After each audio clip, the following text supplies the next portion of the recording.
we're gonna film a little bit leaving Skinwalker Ranch, you know, because the phenomenon that we hear about happens, you know, for dozens of miles around the ranch, not only on the ranch, but I guess, you know, the ranch is supposedly the epicenter of this paranormal activity. But just in case we capture some of it as we leave, we'll film it for you guys and apologize. You know, we're on a highway, but it is what it is. This is where it is. This is where all the paranormal activity goes down, that's centered around Skinwalker Ranch. And the Skinwalker regions start in this area and go clear down to South Utah into northern Arizona, and the New Mexico area, and a little bit of the Colorado. And I know people are going to correct me and say no, it's bigger or smaller or whatever it is, but we're about as close as you can get to it right now. We did the loop around Skinwalker Ranch, and now we're on our way out of here. We're heading back to the mountains to stay tonight. We've been Bigfooting this weekend and decided to see if anything's going on at Skinwalker Ranch today.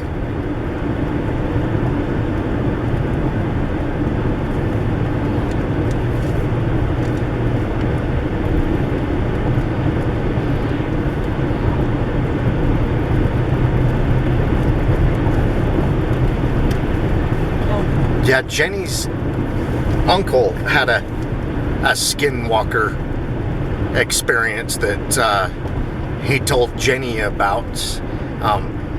It was south of here in the deserts. He was out there hunting, and this story was told to me a really long time ago. A long time ago, before I even ever got into Bigfooting. And I thought it was somebody yanking my leg, but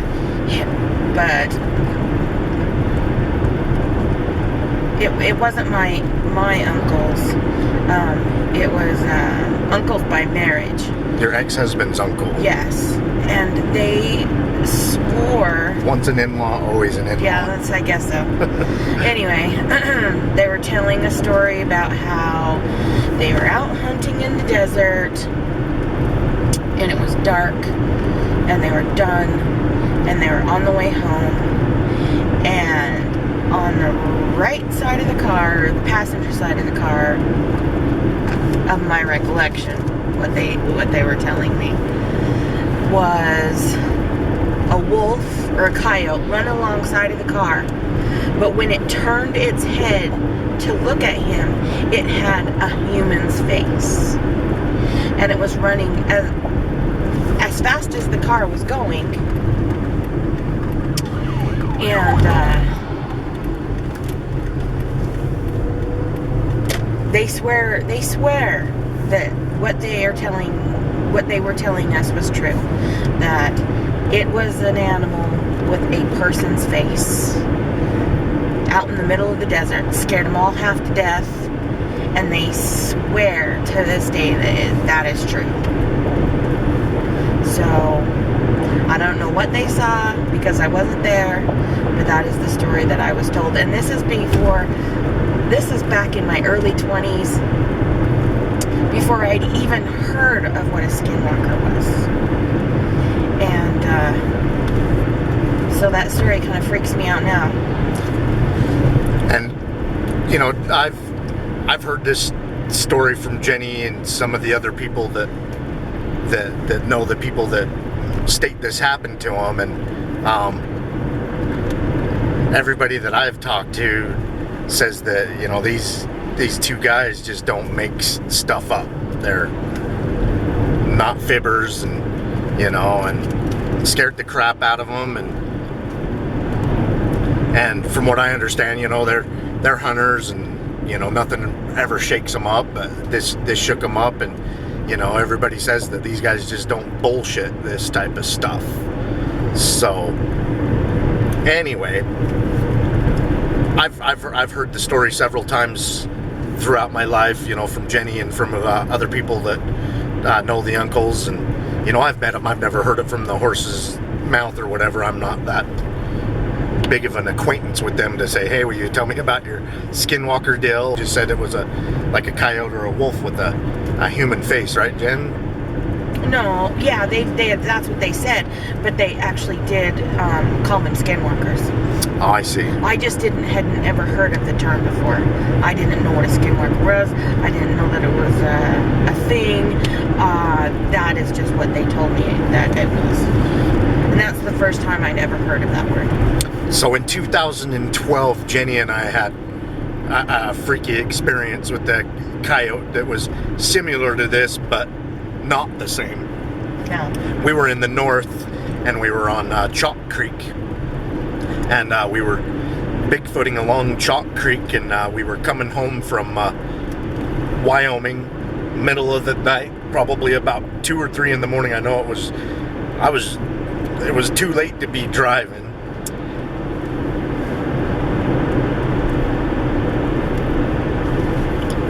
But we're on this dirt road, Chalk Creek, and Chalk Creek's between Colville and the Uintas, and there's the Thousand Peaks Ranch, which is the area is just famous for Bigfoot sightings. So we were spotlighting and stuff on our way home, and a coyote comes running up next to the vehicle, pacing the vehicle, and then it sped up and got in front of my vehicle, and I was doing about 20 miles an hour, maybe less on this dirt road, and it starts running in front of my vehicle. And then it goes off to the side, slows down, and it's running behind the vehicle looking at the window. And it creeped me out because I had heard of this Skinwalker story of Jenny's uncle-in-law several times throughout my life. And so this coyote running beside us and looking at us was just creeping me out. I'm like, oh, please.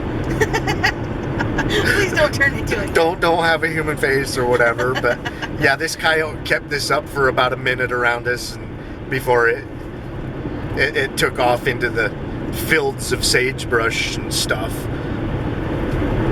That was really odd behavior for a coyote, though. A coyote to run alongside the car, then run in front of the car, then run alongside the car, follow the car. It was just bizarre. Yeah, coyotes are really cautious, and they're one of the hardest animals to get on a game camera because they're so cautious and stuff, and coyotes just don't stick around human activity for very long. They know better. So that was really odd behavior for it to run beside our vehicle, run in front of our vehicle, and behind. Follow the yeah, car. And when it was running in front of my vehicle, I could have gunned it and had a real good chance of taking it out. So it was really strange behavior that was doing all that. But I'm not going to say it was a skinwalker, just odd activity from a coyote. But it just reminded me of her uncle situation where it's running alongside the car while they're out in the South Desert looking in their window.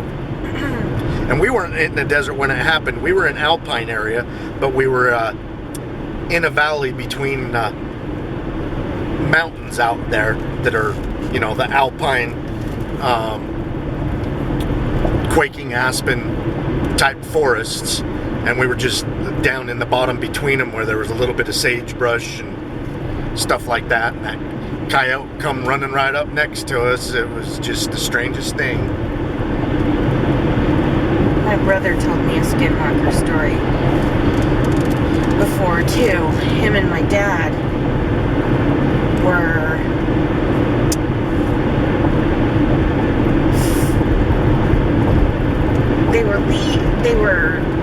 I believe they were in the Uinta Mountains, and they were with an Indian guide, and they were with a film crew from Discovery Channel, and they weren't doing anything that had anything to do with Bigfoot or skinwalkers or anything. They were doing a show about prospecting. But and I don't remember exactly where they were, and I know why. I don't know where they were because I wasn't told where they were. It's a secret. But they were on the way up to look at a mine, and they had an Indian guide, and they heard some yipping and howling in the distance. And I believe my brother said that the Indian said that it was a skinwalker, and one of the guys from the film crew said, "What is a skinwalker?" And the closest thing the guy could come up with was a werewolf. He said werewolf. And yeah, it reminds me of the Native American version of a werewolf. And that's what the Indian said. And they were out there prospecting. It had nothing to do with skinwalkers or Bigfoot or anything like that. But I guess the guy was real superstitious, heard some howling and yipping, and that's what he had told my mom, my brother, and my dad, and the film crew that was with them. It was. So that's kind of creepy as well. And that's not far from here either. Well, yeah, they told us the general area, not the exact area. They were doing that show in the South Uinta mountain area. I don't know what part of the Uintas. I just know it was the Uintas, and they're off to our right. Yeah. So what happened to them that their Indian guide said that had something to do with the skinwalker? How that got brought up in the first place is the Indian that was guiding them to wherever they were going. They were hearing howls and yips. And he said, under his breath, skinwalker. And the guy said, one of the film crew guys said, "What is that?" And he said, werewolf. Right. Okay. And that's how it got brought up. It was howling and yipping. As far as I can remember the story going, that is how it got brought up. I want to tell you guys something really weird that happened to Jenny and I on our last expedition to the Uintas. Oh, that's awful. I forgot about that. But anyway, we didn't bring it up during our expedition just because I felt like an idiot for not even trying to record what was happening. But Jenny and I, before we set up our camp, when we were looking for a spot to camp, we stopped at the only vault bathroom they have in the canyon. It's just a teeny little one cedar outhouse type bathroom and stuff. And we were camping in the middle. Where we were going was in the middle of nowhere, where we bring our own toilet. So it's the middle of the night, and we stopped to use this one. It was like midnight. It was really in the middle of the night.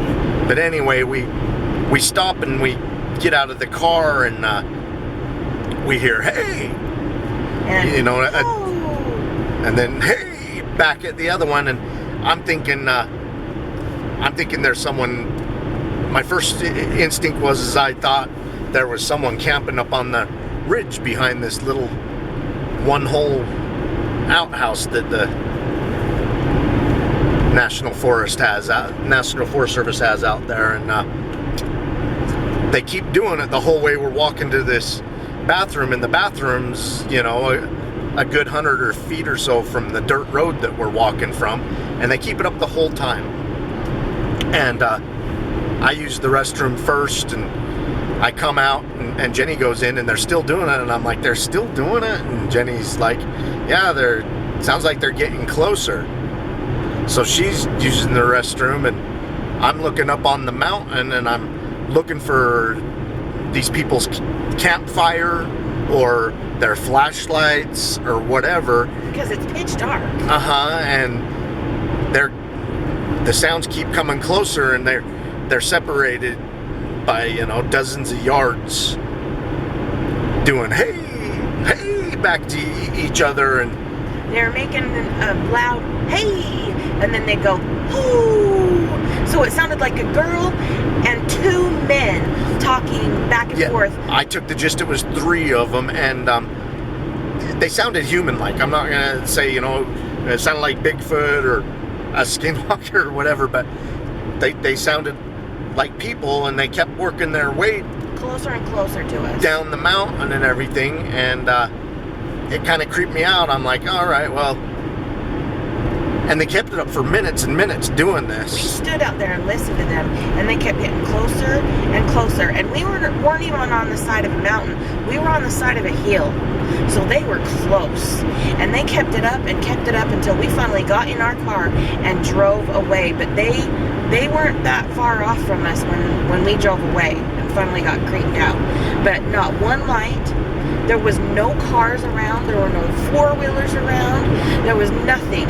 If those were people up there in the bushes hooting and hollering at each other, they had no lights, no car, no motorcycle, no four-wheeler, no campfire, nothing. Just people in the middle of the night, in the dark, hooting and hollering at each other and coming up to a vehicle that they didn't even know who was in it. Yeah, and it creeped me out. I didn't want to meet these people. So we just got in the car and we took off, and we went about 10 miles more up the canyon or whatever it was, and found a place to camp and everything, and kind of forgot about it. Just thinking, who are these creeps? And every once in a while you see something weird and creepy when you're in the mountains. I mean, there's more creepy things out there besides Bigfoot. People are sometimes the creepiest. So anyway, we camped the weekend, and on our way out we circled the mountain that it came from, and I was thinking, there's Indian property with a public road that goes through it, and on the backside of that mountain that we were on, it turns to public property.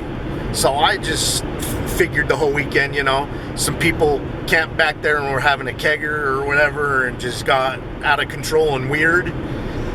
So we decided to cut back behind there and see if someone camped back there. Well, we didn't see any evidence of anyone camping back there. As a matter of fact, the backside of that ridge where it was all coming from, there's nowhere to camp. There's nowhere to camp, and it's posted private property. You can't go there. Yeah, most of it's Indian property, reservation, so it was strange.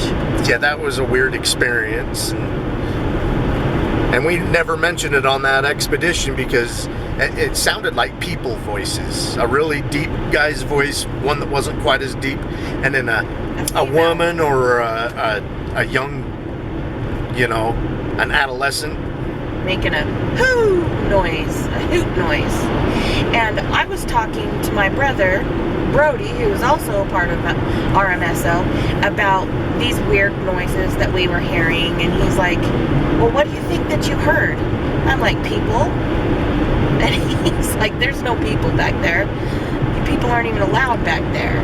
Yeah, when I told him about it, he gave me a hard time. He's like, what if it was some Bigfoot mimicking people? And he goes, what do you think Bigfoot is? And then I started saying, well, yeah, when I'm at a distance from a friend up hiking or hunting and I want to get their attention, I usually yell, hey, and other friends will do that to me, or they'll say your name, but usually it's like, hey.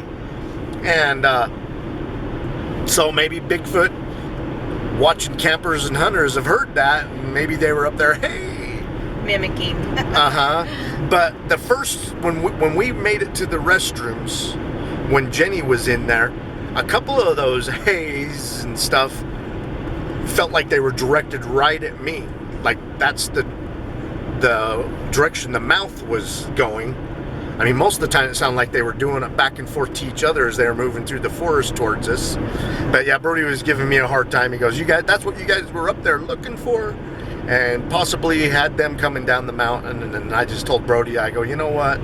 I just assumed they were drunk, weird people the whole weekend until we were leaving and went back around because there was nobody's cars or any type of a vehicle to get anyone in there to set up a camp from the side that we were on. So I just naturally expected they were on the other side of that ridge where, it is Indian property, and yeah, nothing there. And then that's what really creeped me out on the drive home. I'm just like, who the hell was up there doing all that without a vehicle? Or yeah, it was bizarre. We just assumed that on the other side of that ridge was something or someone, but there was nothing on the other side of that ridge when we went to look to see. So it was bizarre. All right, so that's what happened the first night that we got there, and we go up the canyon 10 miles or whatever it was, and we set up our camp.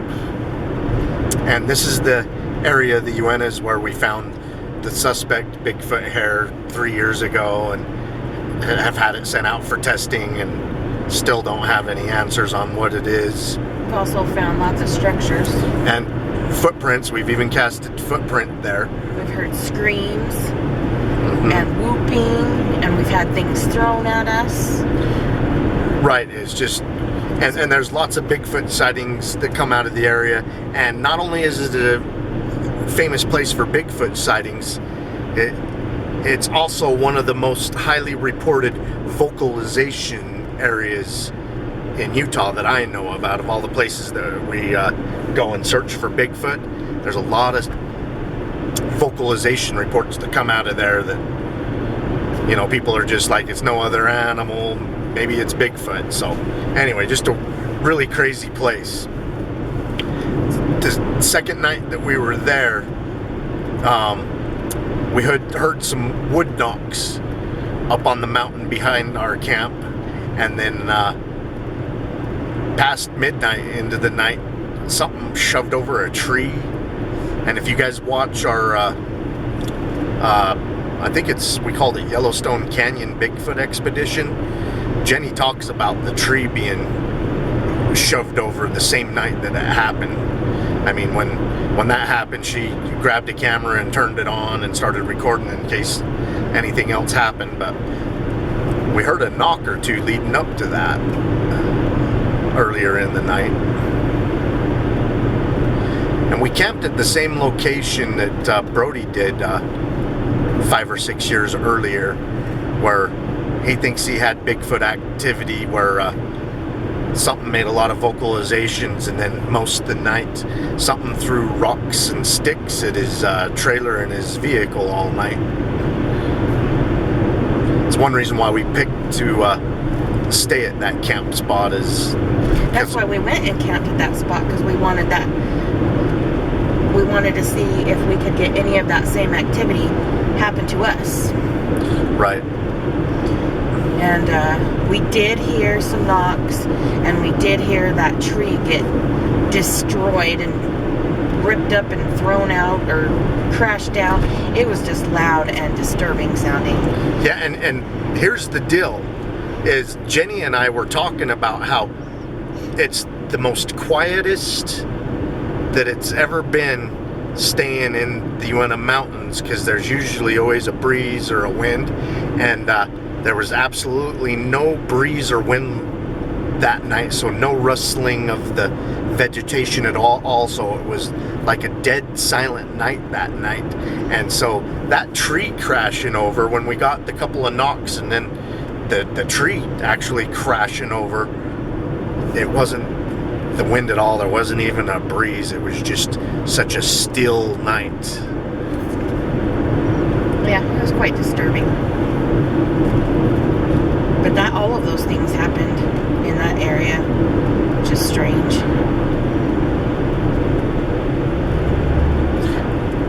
And all that stuff happened to the right side of us, north.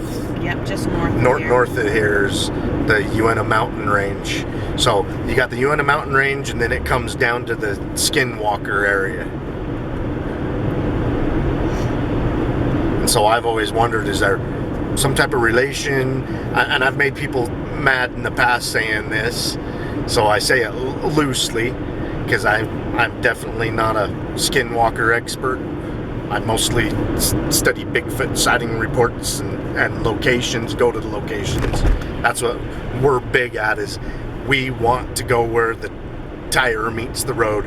We want to go where people say they've seen them. We want to go to the places where people capture them on film or photo. So we're not skinwalker experts. We just drive to Skinwalker Ranch once in a while because it's right in the middle of one of the areas we search for Bigfoot. But because these areas are connected, I mean,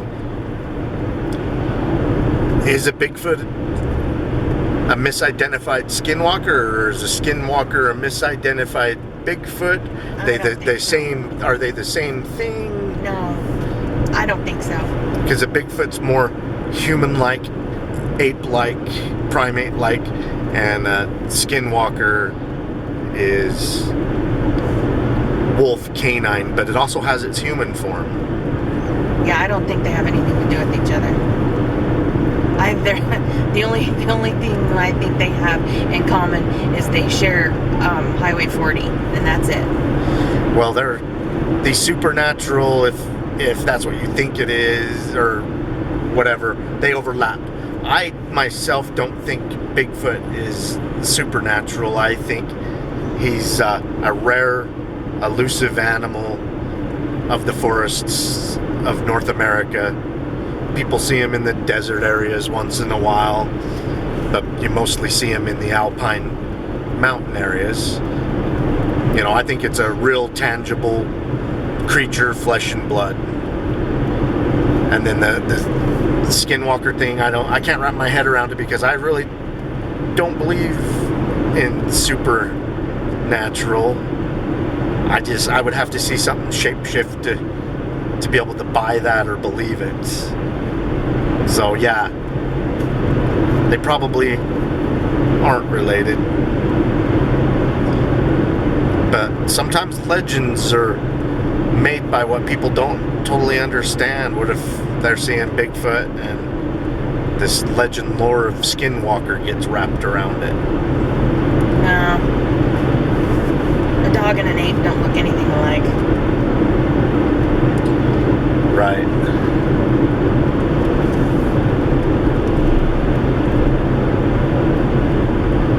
Alright, well, I hope you guys enjoyed our little Skinwalker drive.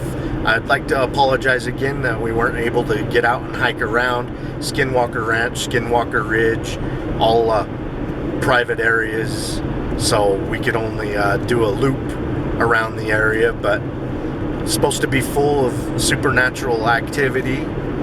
And you know, we told you about some of the stories and stuff that we know of, some of our experiences around the area. I really hope you guys enjoyed. Keep on watching. We're going to keep on squatching.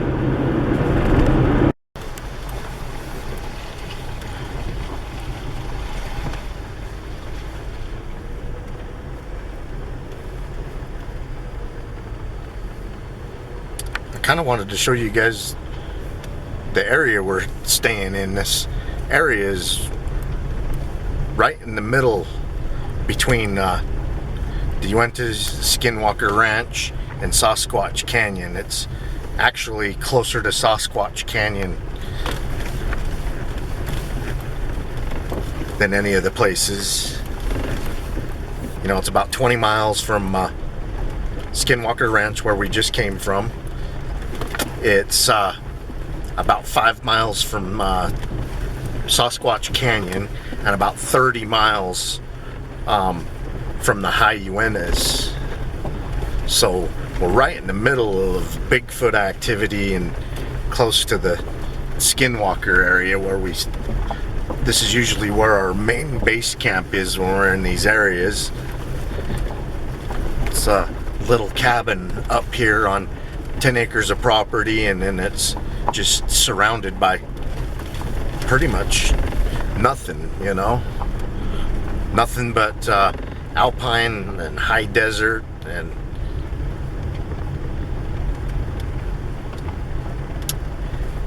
but anyway, this mountain with Jenny's cabin on it.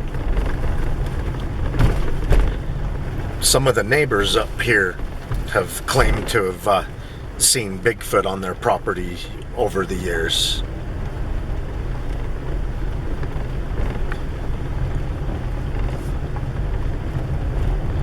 We, however, have not seen a Bigfoot up here, so. But when some of the neighbors have talked about it, we're like, well, yeah, we're only 5 miles from Sasquatch Canyon, from the mouth of that canyon, so. And actually, the Bigfoot sighting that happened this time last year was actually halfway between here and Sasquatch Canyon, only about 2.5 miles away.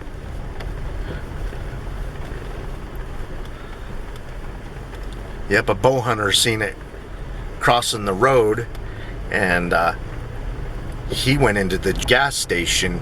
It's the closest gas station to where this all happened, and he went in there just going off telling everybody about what crossed the road in front of him. And it happened like around noon on an overcast day. Ran across the dirt road in front of him, and one of the ranchers that was in the store when he came in knows us, so he got a hold of us to let us know, and we came up there the very next day. Well, the next night we showed up, and we actually went on a night hike to pick up some cameras that we had about 15 miles down in Sasquatch Canyon. We picked up some cameras so the next morning we could put them closer to the Bigfoot sighting location. Went out and got all of our cameras and moved them in closer. So yeah, we were on the location within 2 days of it happening.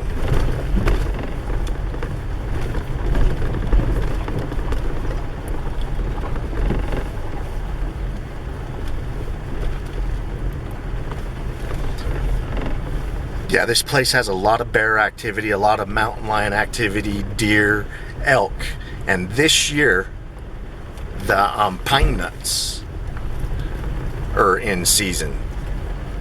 You know, every 2, 3, 4 years, whatever it is, the conditions are right, and the pinyon pine trees produce their pine cones that are full of these wonderful pine nuts. And we're thinking that this may be a great Bigfoot year, because they're in season. The bears eat them up. May be a great opportunity for the Bigfoot. But yeah, we were up here a few weeks ago, and we collected about 4 Walmart bags full of these pine cones, and we're gonna collect some more tomorrow while we're up here. And if I remember, I will show you guys some photos or some videos of these pine cones and on the tree, and what the nuts look like and stuff that come out of these pine cones. You know, the pine cones will produce like 8 to 30 nuts or whatever per pine cone, and they're just yummy. And you don't have to do anything to them. You eat them right out of the shell. Our buddy Mike, he roasts them, and that's good. I'm fine with them just natural, right out of the shell.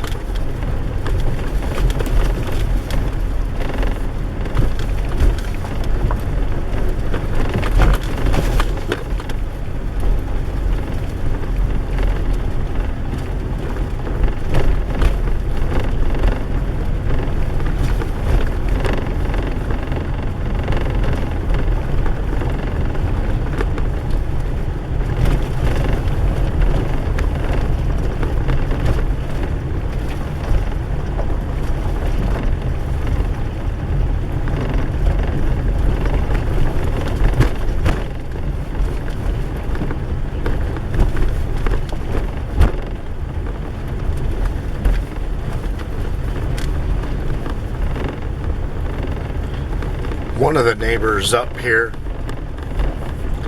said that a Bigfoot come right up onto their porch at night and was looking in the windows.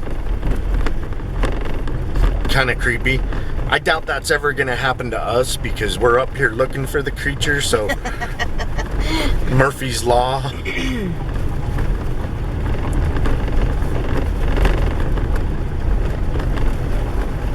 Some of them were, I don't know if it was the same people or different people, but they were, there was 2 or 3 of them, and they were laughing. Do you remember that one? It's the same. It's the same one.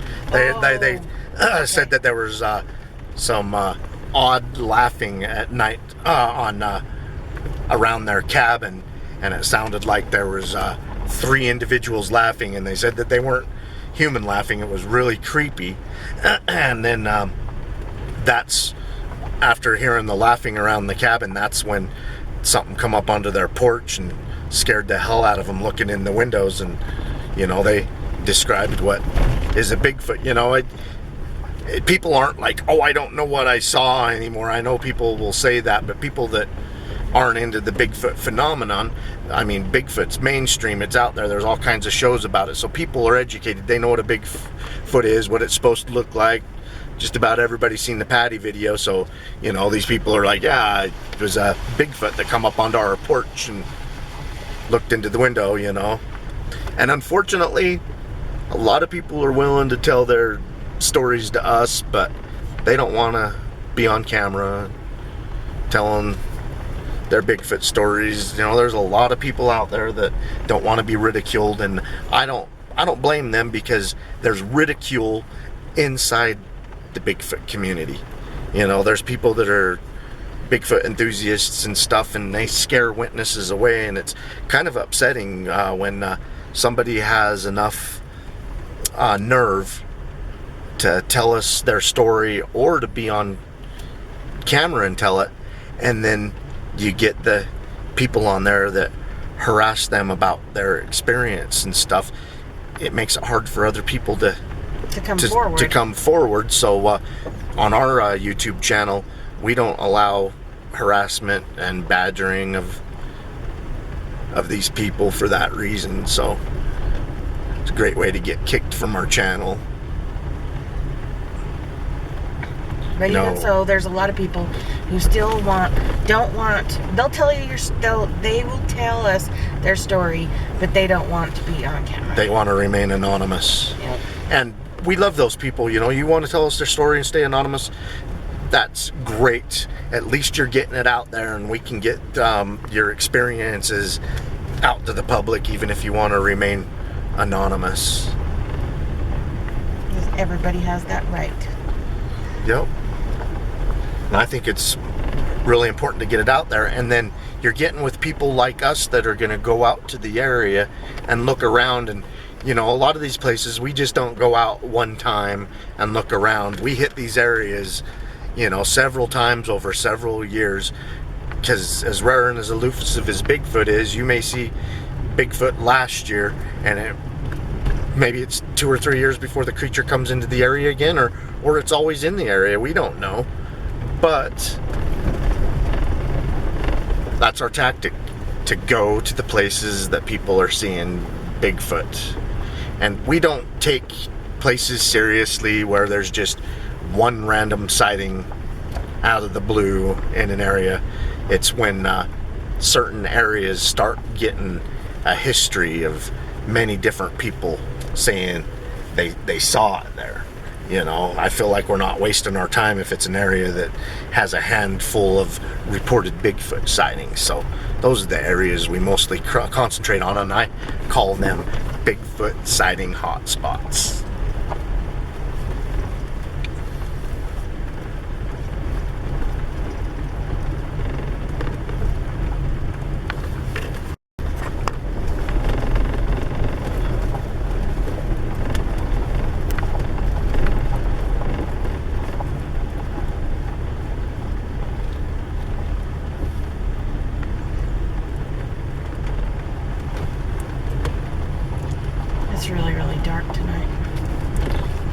yeah, there was just a sliver of a moon last night, so There's gonna be lots and lots of stars tonight. we're getting closer to a no moon. Yeah, there's no light pollution out here, so you can see stars for days out here. Yeah, I can't remember what year it was, but Southern California, I believe it was the LA area, they had a blackout that lasted 4 hours in the middle of a night one night. And the local authorities got a lot of phone calls, 911 calls. The community was reporting to the authorities a weird cloud hovering over the city during the blackout. Well, it turns out this cloud was the Milky Way. Just the constant light pollution in the LA area. You know, people have never had seen the Milky Way, so when there was the light pollution was eliminated, they got to see the Milky Way, and They panicked. it freaked a lot of people out, and a lot of people thought it had something to do with the blackout, and so pretty neat. But yeah, there's no light pollution where we're at now. If the moon's not out, you can see the stars forever, and the Milky Way just lights up. Coming up on our campsite up on the base camp. I hope you guys enjoyed a Skinwalker / Bigfoot drive through some of our Bigfoot stomping grounds. And I don't like to be called a Bigfoot researcher. I do some research to find the best places to search for Bigfoot. I don't think you can call yourself a researcher unless you can sit and observe these creatures for hours, like people do with the gorillas and the chimpanzees, the billy ape and all that. You know, that's a researcher. Finding footprints or hair and going to the locations people see Bigfoot, we're searching for Bigfoot. And I apologize, but I cringe when someone calls me a researcher. They call themselves a researcher, call someone else a researcher. We're all searching for Bigfoot. And maybe we get lucky and find a footprint from time to time, get a vocalization, and maybe a fleeting glimpse of a photo or a video. But it would be so nice to be able to find these creatures, be able to observe them for minutes or hours and film them. And we ever get to that situation where we can observe and film them for minutes or hours, then I'll be okay being called a researcher. But right now I'm an enthusiast that searches for Bigfoot. I hope you guys enjoy all of our Bigfooting adventures. Keep on watching, we'll keep on squatching.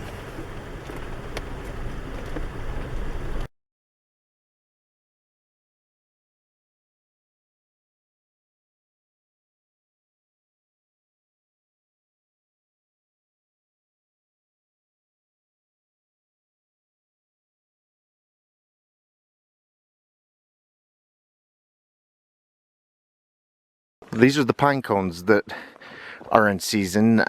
The pine nuts are just wonderful. And every couple of years, sometimes 3 or 4 years when the conditions are right, they just come in thick and heavy.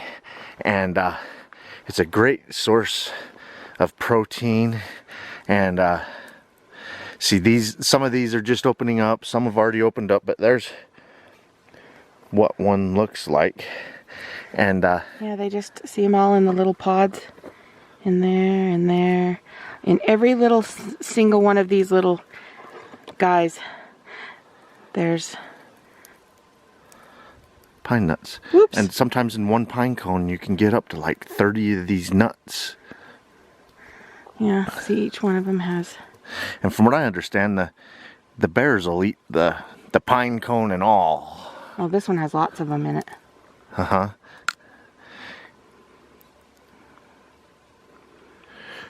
So the bears are all over this. All the animals are, including us. We just love them. And That's what they look like when they're opened. yeah, the inside of the nut's a little white thing, and it just tastes wonderful. We need to pick these. Yeah, and this tree's just loaded. Yeah, show them the next. So what I'm saying is you know, the bears, everybody loves them. I'm sure Bigfoot does too. I mean, why wouldn't he? And he probably eats the nuts and the nutshells and all, you know. But from what I understand, bears will eat the whole pine cone because there's stuff in it that makes their anal plug for hibernation. Because that plugs off, and some of the studies I've read about, Gross. it's stuff from eating the pine cone that does it for them. So yeah, we're hoping that this type of food source in this area, these times of year, bring the Bigfoot into the area. We'll look around for Bigfoot type evidence, and hopefully in the area and the surrounding areas, we'll get to hear about Bigfoot sighting reports that may or may not happen. We had some Bigfoot sightings in this area last year. I hope you guys enjoy. Keep on watching.